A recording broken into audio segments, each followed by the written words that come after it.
Cheung Guangjang akan melawan Pink Spiders dalam pertandingan ketiga babak final di mana pada pertandingan tersebut akan jadi kesempatan terakhir untuk Mega dan kawan-kawan demi menahan perayaan gelar juara Hengkuk.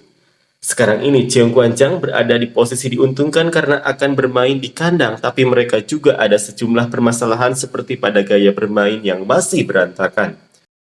Tapi, fans Pink Spiders tetap mewaspadai kejutan dari Cheung Guangjang. Mereka tetap waspada karena ditakutkan akan jadi comeback dramatis dari Cheung Guangjang di pertandingan ketiga ini. Seperti inilah komentar fans Pink Spiders.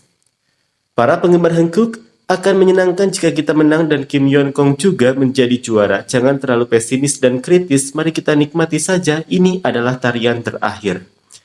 Hasil analisis, jangan pergi Kim Yeon Kong, itu yang terakhir. Jika Yeon Kong ingin membesarkan penerus, seharusnya dia kembali ke liga domestik, bukan? Seberapapun ada yang dibuat-buat atau diatur, Hankook yang memiliki Kim Yeon Kong tidak bisa dihentikan. Jangan hanya membuat emosi semakin tinggi, lakukanlah dengan jujur. Yamamoto dari Chuinichi, Jepang, bermain hingga usia 49 tahun. Jadi Kim Yeon Kong masih bisa bermain selama 10 tahun. Sepertinya dia bisa bermain beberapa tahun lagi sebagai pemain sekaligus pelatih di Hankook. Pada dasarnya, keputusan harus akurat. Keputusan yang salah merusak level volley. Syukurlah Hankook menang, tetapi keputusan overnet itu jelas salah. Keputusan overnet yang diberikan adalah kesalahan besar. Cheung Guangjang bermain sangat baik dalam bertahan, tetapi tetap berakhir dengan mengirim bola sebanyak 58 kali ke Buki, terbanyak di kedua tim. Meskipun tidak berhasil, mereka terus melakukannya.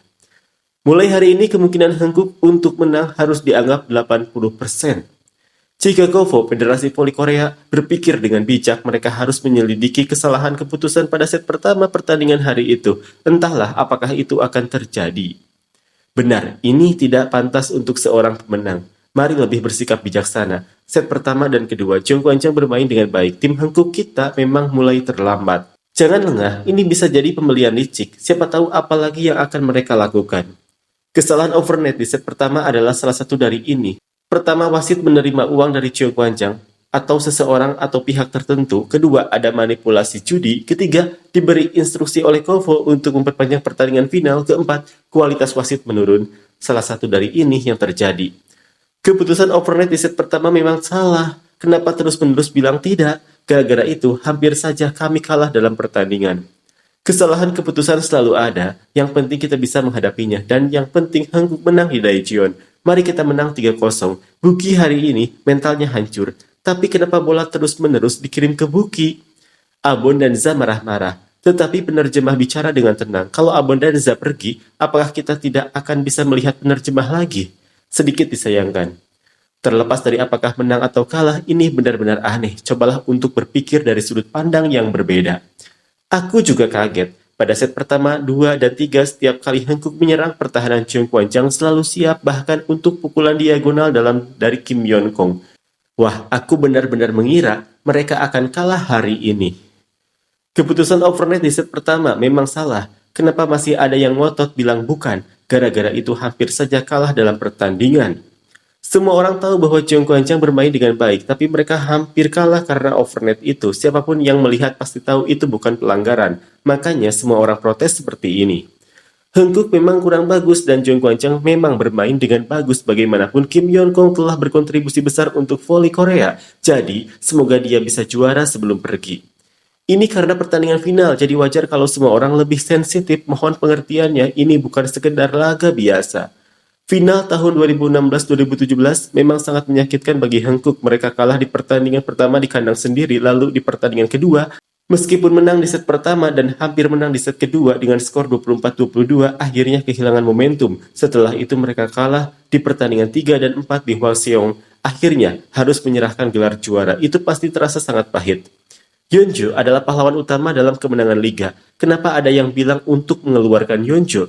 Yeonjo sudah berjuang keras bergantian dengan pemain asing dan melalui rotasi, sedangkan Yeon Kong berotasi dengan setter. Yeonjo adalah pahlawan utama dalam kemenangan ini, jadi harus dihargai. Dia yang masih muda dan lebih kecil, sudah berjuang sepanjang musim di depan pemain asing, jadi seharusnya dihargai. Tapi sejujurnya, kalau dilihat dari pihak Cheung Guangjang, apakah ini tidak sedikit kontroversial? Tentu saja, itu tergantung perspektif, tapi tetap saja rasanya ada yang tidak beres.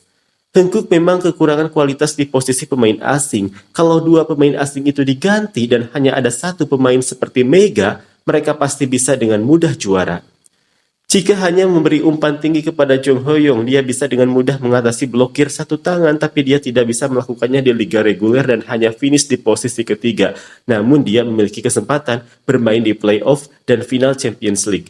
Setiap kali dia bermain banyak, dia tampil sangat luar biasa di playoff dan final Champions League, blokirnya luar biasa, bahkan mencapai lebih dari 1 blok per set. Cha Sang-hyun pun mengatakan bahwa keberhasilan mereka sampai ke final Champions League berkat kontribusi Jong Hoyong, bahkan bisa menahan blokir dari Yang Yojin. Kim Yeon Kong memang luar biasa karena kemampuan serangannya, tapi yang benar-benar mencuri perhatian adalah Go Eun, yang meskipun mentalnya sedang goyah, terus-menerus diberi dukungan dan semangat oleh Kim Yeon Kong hingga akhirnya bisa kembali fokus, itu benar-benar luar biasa.